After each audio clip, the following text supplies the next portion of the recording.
இப்போ இந்த ஆன்மீக நபர்கள் எல்லாம் இருக்கிறீர்கள் அல்லவா, கண்டிப்பாக நமக்குள்ள பெரும்பாலுமானவர்களுக்கு உள்ள எண்ணம் என்றால், ஆன்மீகத்தில் செல்பவர்களுக்குத்தான் ஐயா துன்பம் நிறைய வருகிறது அப்படிங்கிற அந்த எண்ணமானது இருந்து கொண்டே இருக்கும்.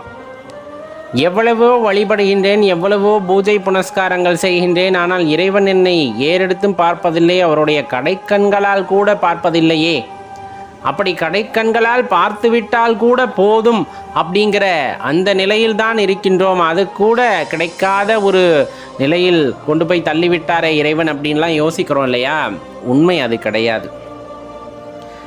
ஒரு ஆன்மீகத்தில் ஒரு நபர் யாருடைய நிர்பந்தமும் இல்லாமல், யாருடைய வற்புறுத்தலும் இல்லாமல் மனம் வந்து இறைவனை தேட வேண்டும் என்று எந்த நொடியில் அவர் நினைக்கின்றாரோ அவருக்கு பாதுகாப்பாக அந்த இறைவனை வந்து விடுகின்றார். ஏன்னா அனைவருக்கும் அந்த எண்ணம் வருவதில்லை. நல்லா யோசிச்சு பாருங்கள், உங்கள் வாழ்க்கையில் இந்த மாதிரி விஷயங்கள் ஏதேனும் நடந்திருக்கிறதா அப்படின்னு. எந்த நொடியில் நீங்கள் ஆன்மீக தேடலை ஆரம்பிக்க வேண்டும் என்று நினைத்தீர்களோ அந்த நொடியிலே இறைவன் உங்களுக்கு பாதுகாப்பாக வந்திருப்பார். அதற்கப்புறம் நடந்த எல்லாம் உங்களுக்கு சோதனையாக தெரிஞ்சிருக்கலாம், கஷ்டமாக தெரிஞ்சிருக்கலாம், பெரிய கொடுமையாக கூட தெரிஞ்சிருக்கலாம். இந்த மாதிரி கஷ்டம் இந்த வாழ்க்கையில் யாருக்குமே வரக்கூடாதுன்னு அந்த இறைவன்ட்டே நீங்கள் வேண்டுதல் வச்சிருக்கலாம், விண்ணப்பம் வைத்திருக்கலாம். ஆனால் எந்த ஒரு நொடி பொழுதிலும் அந்த மன திடம் அப்படிங்கிறது உங்களை விட்டு சென்று இருக்காது. கடவுள் இருக்கிறார். எவ்வளவு துன்பத்தை கொடுத்தாலும் சரி கடவுள் இருக்கின்றார். ஏன்னா நான் யாரை தேடுறேன்? ஒரு அற்புதமான பொக்கிஷத்தை தேடுறேன். மாணிக்கத்தை விட சிறந்தது, வைரத்தை விட சிறந்தது, வைடூரியத்தை விட சிறந்தது இந்த உலகத்திலே அல்ல, இந்த பிரபஞ்சத்திலே எதை காட்டிலும் சிறப்பான ஒரு விஷயத்தை தேடி செல்கின்றேன். அப்படிங்கும் போது சில இடைஞ்சல்கள் வரத்தான் செய்யும். அதையெல்லாம் தாண்டி செல்லத்தான் வேண்டும் என்கின்ற அந்த பக்குவ நிலையை உங்கள் மனது அடைந்திருக்கிறது என்றால், இறைவன் உங்களுக்கு பாதுகாப்பாக வந்துவிட்டதின் காரணமாக, நீங்கள் ஒரு பாதுகாப்பான உணர்வை நீங்கள் உணர்வதின் காரணமாகத்தான் அந்த மாதிரி மனதைரியமானது வரும். சாதாரணமாக இருக்கிறவங்க வாழ்க்கையில் இந்த மாதிரி கஷ்டம் வந்துச்சுன்னா அவங்களால தாங்கவே முடியாது. ஆன்மீகத்தில் இருக்கிறவங்களுக்கு ஒரு அதீத சந்தோஷ நிலை வந்தாலும் சரி, அதீத துக்க நிலை வந்தாலும் சரி, அவர்கள் அதை ஒரு பொருட்டாகவே கருத மாட்டார்கள். காரணம், நான் ஏற்கனவே சொன்ன மாதிரி, எப்போ நீங்கள் ஆன்மீக தேடலில் இறங்குறீங்களோ, ஆன்மீக தேடலில் இறங்கணும்னு நீங்கள் அந்த நினைத்த நொடியே, நீங்கள் நினைத்த அடுத்த நொடியே இறைவன் என்ன பண்ணிடுறார் அப்படின்னா உங்களுக்கு பாதுகாப்பாக வந்து விடுகின்றார். உங்களுக்கு எந்த இடைஞ்சலும் இல்லாமல், யாருடைய தொந்தரவும் இல்லாமல் நீங்கள் அந்த தேடுதலை ஆரம்பிக்க வேண்டும், தொடர வேண்டும் என்ற எண்ணம் உங்களுக்கு இருக்கிறதோ இல்லையோ இறைவனுக்கு வந்துவிடும். அதன் பொருட்டே பல வழிகளில் நீங்கள் எப்போ ஆன்மீக தேடலில் இறங்குறீங்களோ அடுத்த வினாடி அது சார்ந்த விஷயங்களாக இந்த பிரபஞ்சம் உங்களுக்கு கொடுத்து கொண்டே இருக்கும். குரு மூலமாக நீங்கள் உபதேசத்தை பெற வேண்டும் என்றால் உங்கள் கண்களுக்கு குருவை காட்டிக்கொண்டே இருப்பார் இறைவன்.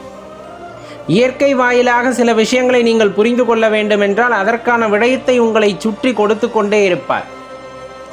இல்லை, வேற விஷயங்கள் மூலமாக நீங்கள் இறைவனை உணர்ந்து கொள்ள வேண்டும் என்று எந்த விஷயத்தை நீங்கள் மேற்கோள் காட்டி அதை பற்றி ஆழமாக சிந்தித்து கொண்டிருக்கிறீர்களோ அதன் வாயிலாகவே அவர் உங்களுக்கு உணர வைப்பார். சில குழப்பங்கள் இருக்கிறது, விடை தெரியாத குழப்பங்கள். இறைவன் நேரே பேச மாட்டார், ஆனால் ஏதேனும் ஒரு உருவத்தில் நமக்கு சொல்ல மாட்டாரா? நீங்கள் நினைத்த அடுத்த நொடி அல்லது அந்த சந்தர்ப்பத்திற்குள்ளே யாரேனும் உங்களை கடந்து செல்லக்கூடிய நபர்கள் உங்களுக்கு அந்த விடயத்தை விட்டு செல்வார்கள், சொல்லி செல்வார்கள். இதெல்லாம் உங்கள் வாழ்க்கையில் நிகழ்ந்திருக்கிறதா என்று பாருங்கள். இல்லை, நான் யார் சொன்னாலும் கேட்க மாட்டேங்க, எனக்கு இறைவனே தான் பேசணும்னு நினச்சா அசிரீரியாக கூட உங்களுக்கு வழிகாட்டுபவதாக இருப்பார் இறைவன். இதெல்லாம் வாழ்க்கையில் நடக்கக்கூடிய மிகப்பெரிய அதிசயங்கள். நடக்காமல்லாம் கிடையாது, எல்லார் வாழ்க்கையிலும் நடந்து கொண்டு தான் இருக்கிறது. நாம் அதை கூர்ந்து பார்க்கிறோமா அப்படிங்கிறது தான் இந்த இடத்துல நம்ம ஆழமாக சிந்திக்க வேண்டிய விஷயம். இறைவன் இல்லாத இடமென்று எதை கூற முடியும்? எதையுமே கூற முடியாது. எல்லா இடங்களிலும் வியாபித்திருக்கின்ற சர்வ வியாபியை இந்த பொருளில்தான் இருக்கிறார், இந்த இடத்தில் தான் இருக்கிறார் என்று சொன்னால் அதை விட முட்டாள்தனம் வேறு எதுவும் இருக்க முடியாது. சர்வ வியாபி. நீங்கள் பார்க்க முடியாத, தொட்டு உணர்கின்ற, உணர முடியாத இந்த மாதிரி எப்படி எந்த வார்த்தைகளை பயன்படுத்தினாலும் சரி, அந்த வார்த்தைகளுக்கெல்லாம் அப்பாற்பட்டவராக இருப்பவர் இறைவன். அப்படிப்பட்ட இறைவனை நாம் தேடுகின்ற அற்புதத்தை, பொக்கிஷத்தை நீங்கள் தேட ஆரம்பித்த அடுத்த கணம் உங்களுக்கு பாதுகாப்பாக அவர் வந்து நிற்பார். கண்டிப்பா இறைவன் வந்து நிற்பார். அதனால எப்போதுமே பயப்படாதீங்க. ஆன்மீக தேடலில் செல்ல வேண்டும் என்று நீங்கள் நினைத்து விட்டால் உங்களுக்கு எப்படிப்பட்ட தேடுதல் வந்துட்டு உங்கள் மனதானது எதிர்பார்க்கிறது என்று பாருங்கள். அந்த எதிர்பார்ப்பிற்கு தகுந்த மாதிரி இறைவன் சில விடயங்களை கொடுத்து கொண்டே இருப்பார். அதனால் காது கொடுத்து கேட்டுக்கொண்டே இருங்கள். இந்த பிரபஞ்சத்தில் என்ன நிகழ்கிறது அப்படிங்கிறத கண்கொத்தி பாம்பாக கவனிச்சுக்கிட்டே இருங்க. என்னென்ன ஓசைகள் கேட்கிறது அப்படிங்கிறத ரொம்ப அமைதியாக கேட்டுக்கிட்டே இருங்க. ஏன்னா சில பேர் போகிற போக்கில் பேசிட்டு போவாங்க. ஒரு பெரிய அரும்பெரும் கருத்தாக இருக்கும். ஞானியர்கள் உபதேசம் செய்யக்கூடிய அளவிற்கான ரகசியமாக இருக்கும். அதை அப்படியே ஒரு சாதாரண மனிதனாக கடந்து செல்லும் பொழுது உங்களுக்காக அந்த விடயத்தை விட்டு செல்லக்கூடிய அதிசயங்கள் நிகழும் அப்படிங்கிறத மறுப்பதற்கே இல்லை. உங்களுக்கு இந்த வாழ்க்கையில் அனுபவம் இருந்திருக்கும். கோவில்களில் அல்லது ஏதேனும் பொது இடங்களில் உட்காந்துக்கிட்டு வாழ்க்கையே அவ்வளோதான்ப்பா, இனிமேல் என்ன பண்ணுறதுனே தெரியலை அப்படிங்கிற ஒரு சூழ்நிலையில் நீங்கள் அமர்ந்திருக்கும் போது யாருனே தெரியாத நபர் ஒருவர் அருகாமையிலே வந்து உங்களுக்கு வாழ்க்கையை பற்றின புரிதலை உண்டாக்கி பெரிய உபதேசத்தை சிறிய அளவில் ரொம்ப சாதாரணமாக சொல்லிட்டு போயிருந்திருப்பாங்க. அந்த ஒரு நொடி தான் நீங்கள் வாழணும் அப்படிங்கிற ஆசையே உங்களுக்குள்ளே வந்திருக்கும். இந்த வாழ்க்கையை வாழ்ந்து தான் பார்க்கலாமே அப்படிங்கிற ஆசையே வந்திருக்கும். அந்த மனிதர் யார் என்று உங்களுக்கு தெரியாது. அந்த மனிதர் வந்து ஏன் அதை சொன்னார் என்று உங்களுக்கு தெரிந்திருக்காது. இந்த மாதிரி பல விஷயங்கள் அங்கே ஏன் நடந்தது, எதற்காக நடந்தது என்றே தெரிந்திருக்காது. ஆனால் அந்த அற்புதம் உங்கள் வாழ்க்கையிலே நடந்திருக்கும். அதன் பிறகுதான் வாழ வேண்டும் என்ற எண்ணமே வந்திருக்கும். அதெல்லாம் இறைவனின் அருட்கடாட்சத்தை பெற்றவர்களுக்கு கண்டிப்பாக நடக்கக்கூடிய விஷயம்.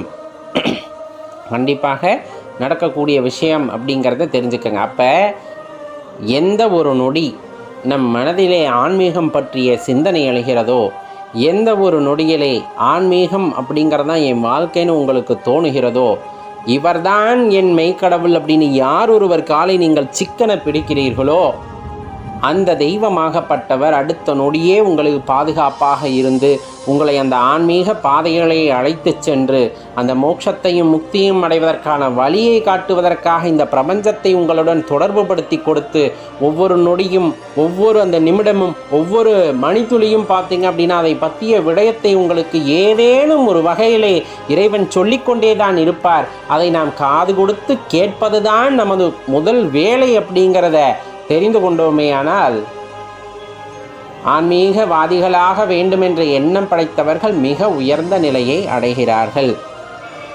மாறாக இந்த இயற்கை பேசுவதையும் இறைவன் கொடுக்கின்ற விடயத்தையும் காது கொடுத்து கேட்காதவர்களும் கண் கொடுத்து பார்க்காதவர்களும் வீணே இந்த காலத்தை கழித்து கொண்டு பிறந்தோம், வாழ்ந்தோம், இறந்தோம் என்றே சென்று விடுகிறார்கள்.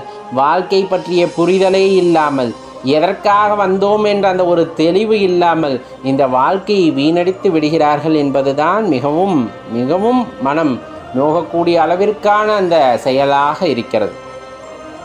தன்னிலை உணர்ந்து தனக்குள்ளே இருக்கின்ற அந்த அற்புத சக்தியை உணர்ந்து தனக்குள்ளே ஏற்படுகின்ற மாற்றங்களையும் எண்ணங்களையும் உணரக்கூடிய வாய்ப்பை இறைவன் நமக்கு கொடுக்கிறார் அப்படின்னா ஆன்மீகத்திலே செல்பவர்களுக்கு அது ஒரு வரப்பிரசாதம் அப்படின்னு தெரிந்து கொள்ளுங்கள் நண்பர்களே. கண்டிப்பாக உனக்குள்ளே ஏற்படுகின்ற மாற்றம் இந்த பிரபஞ்சத்திலும் ஏற்படும்.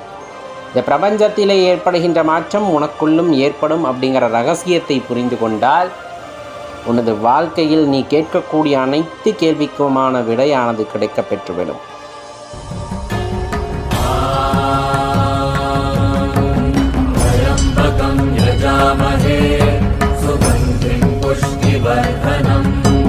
पूर्वारुकमिव बन्धनम्